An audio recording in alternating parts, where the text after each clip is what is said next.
butterscotch biscuits, and jelly beans. Friendly reminder that 98% of people who buy stocks and stock market indices, they do it to dump on new people. That's right. They want to drop their pants, take a big, fat, smelly caca on new people. It's called the greater fool theory. We're all fools.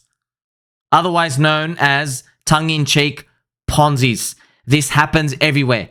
We need the sun to rise tomorrow. We need photosynthesis to happen in the plants and the trees. We need the cows to keep fighting. We need the earth to keep spinning. Without it, we all go to zero, including stocks. There is no invisible hand that says this stock should be worth this value and this house should be worth this value. They're only worth what people are willing to pay. People aren't buying stocks to take ownership. They don't care about changing the company. Unless, of course, your BitBoys backstabbing colleagues. If crypto is a Ponzi, then the stock market is 100x bigger of a Ponzi. At the end of the day, all are fueled by the US dollar money supply. Don't forget, we're here to crank the music, friends. You know, you will often hear, why is crypto going up? And the reason is because the money supply.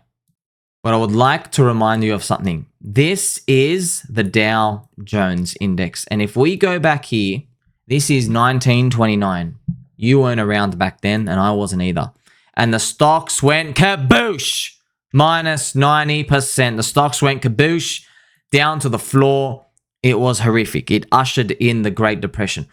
Why did this happen, and why can't it happen again? Everything can happen again. Dinosaurs can come back from the dead. Anything can happen again. Never say never. If UFOs are real, pretty much anything can be real. But why is it a lowered probability for the Great Depression to happen? And the answer is simple. Back then, they were on a gold money system. They could not print money. It was backed by gold.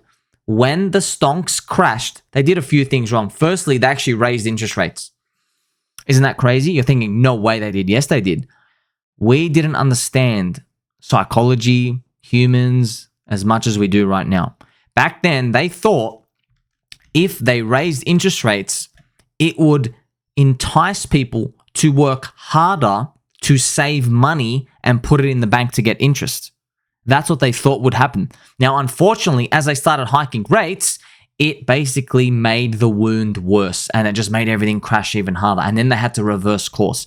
Do you see how when we look back through history with a little different lens, we can pretend like, oh, I would have done something differently? No, you wouldn't have. We had no freaking idea, but now we do. Thank God we do. So we've learned from the past. Also, it was on a gold money system. The fiat was not, you couldn't print more fiat. You only had enough gold in the vault, and that was it. If you had 10 tons of gold, you couldn't print any more money because you had to cash here, the dollars, which had to be redeemable for that gold.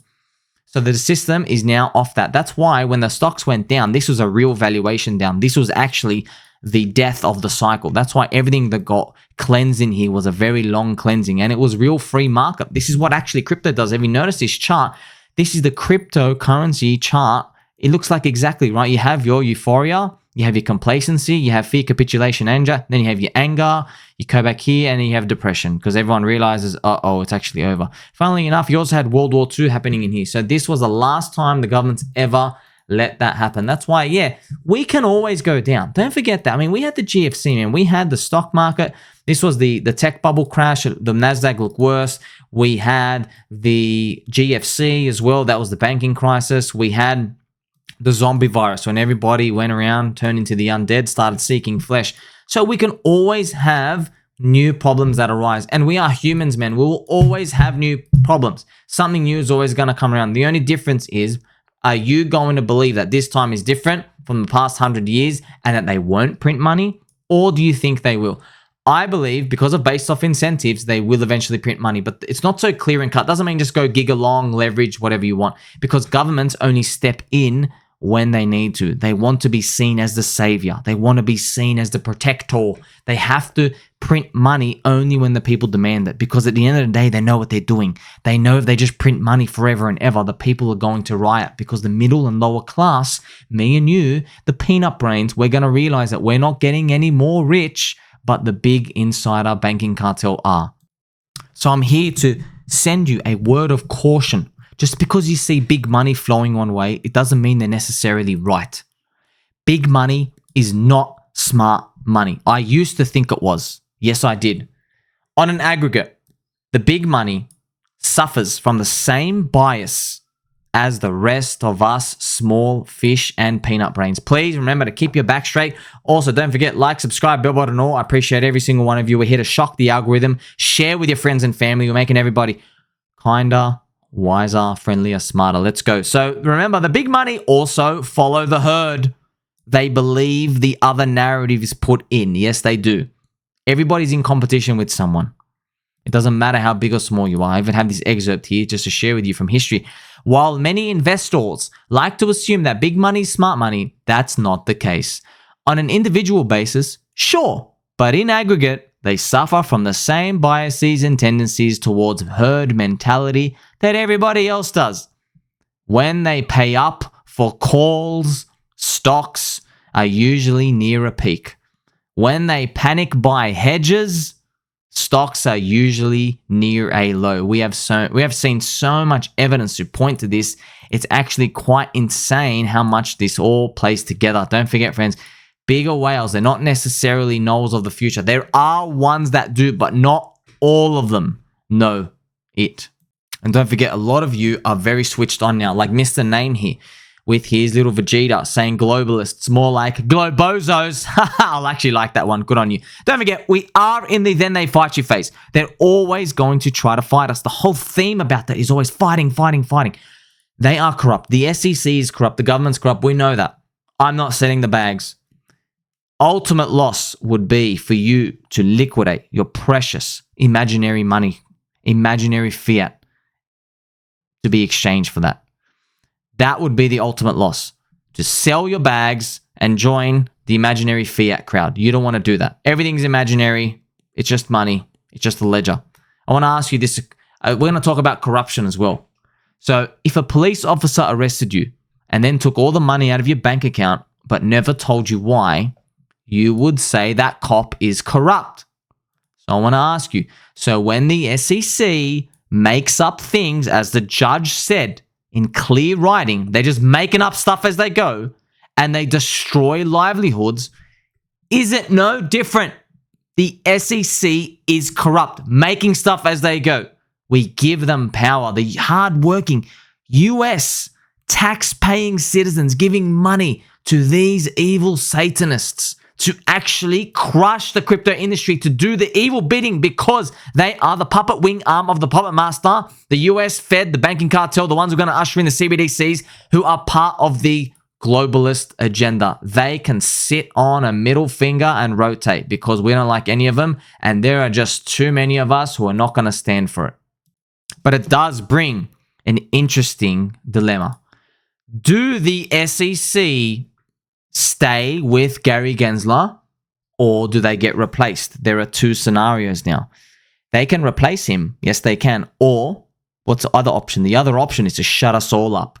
Give us that Bitcoin spot ETF, open up the doors and usher in up only from the normie mums and dads and continue the cycle until something interrupts it.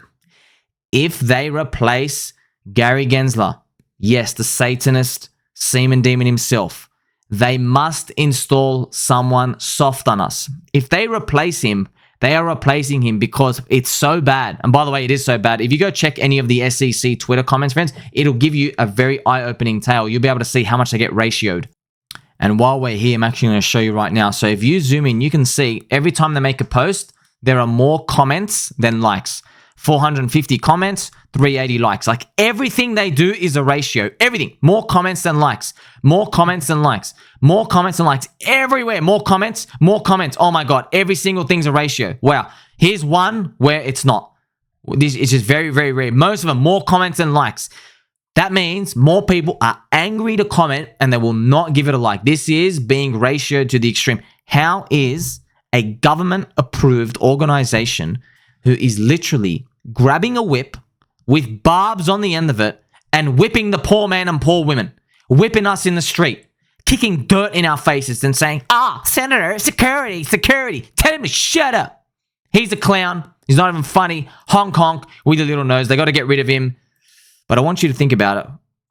A double win would be if they got rid of him and gave us the Bitcoin spot ETF, because then they have to give us somebody who's very soft on crypto as well with the up-only Ponzi from the Bitcoin ETF. So what's going to play out? Recently, we saw the super blue moon. Yes, very, very rare occasion. The next super blue moon is the year 2037.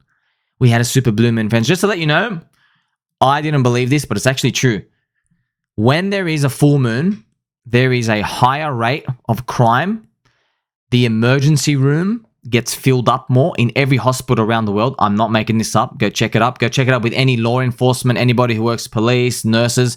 Full moons, people go crazy. People actually go loopy. Now, some of the theories got to do with the fact that maybe the moon is tugging on us and we're full of water. So we're just moving up a bit of the, a bit of the neurotransmitters or something's going on in our brain. It doesn't really matter. All we know is big moon bad. Big moon bad. We had a super blue moon.